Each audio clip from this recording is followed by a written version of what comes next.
Okay, here we are. Hello, Ted Jones World Podcast, episode 286. I think, guys, this was like a crazy past week for me because I'm here, I'm vulnerable, I'm about to admit it. It happened. I did, in fact, eat chicken for the first time in 2.5 years. I am still a vegan. I consider myself still a vegan. This was a lapse. I'd say 40 to 50% my fault. For sure, but I ordered from this place called Plant-Based Pizza. Pop it up right here. You guys see it on the screen. I ordered the chicken wings. The chicken wings came. I was probably like 75% sure that these chicken wings were in fact chicken wings. They weren't fake, seitan or however they make real fake chicken wings with soy chicken. Because I was eating it. The density just tastes a little bit weird. And I folded. Okay, I didn't mean to intentionally order chicken wings, but it was the first time in 2.5 years since I have had chicken or anything sort of animal product based. That was like the last time, and you guys were actually here. It was episode 13, the Chick-fil-A versus Popeyes chicken sandwich, spicy chicken sandwich challenge. That was the last time I ate it. So how did I feel the next day?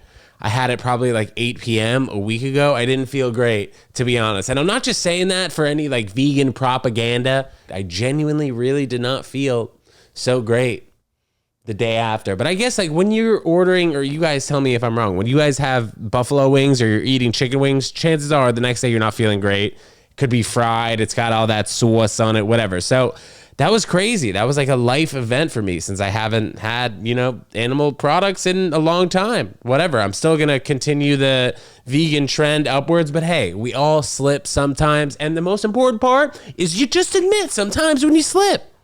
It happens. We'll talk about Kanye West for a moment just because it's a hot topic in the news. I myself, for those of you who don't know, I am Jewish. One of the crazier things was his initial tweet that started this tumbleweed of shit that he was just saying that was super anti-Semitic. He was saying he was going to go DEFCON 3 on the Jewish people when he wakes up. Dude, you can't say that.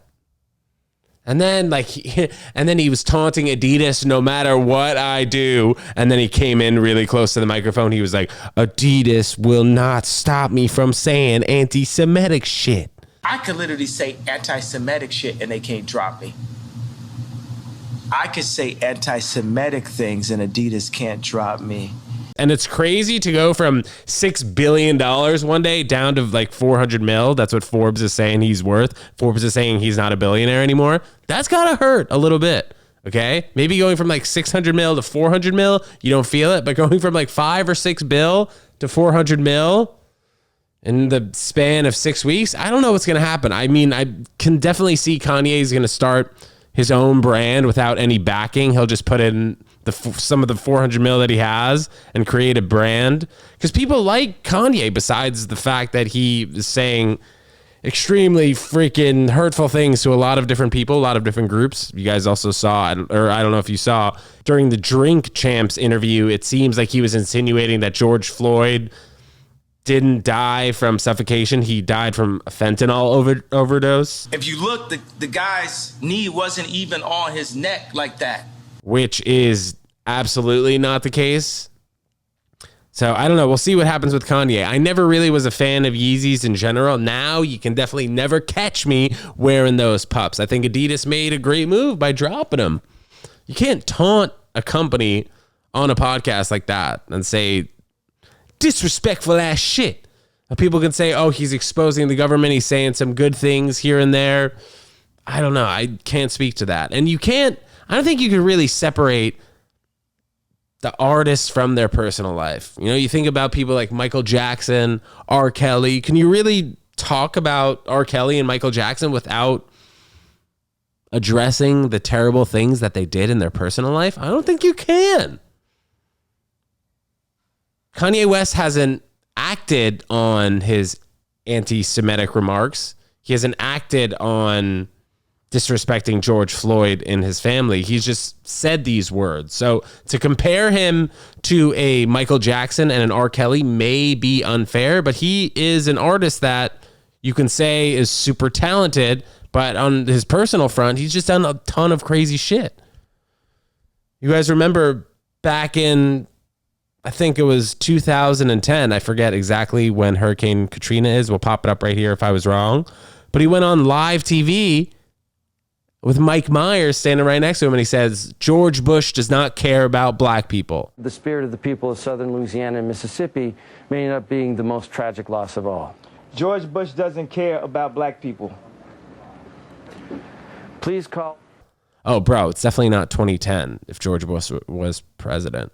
It's probably like 2005, 2004. I don't know. We're going to have to look it up here, but I messed up that date pretty bad. Okay, on a lighter note, let's talk about the ick. I don't know if this is a new thing that girls have been saying or it's been around for years and I just haven't heard about it until now. But all these girls are banding together and sharing their common opinion on what they think guys do that are not attractive. I was on TikTok the other day. I saw a girl being like, oh my gosh, he couldn't parallel park.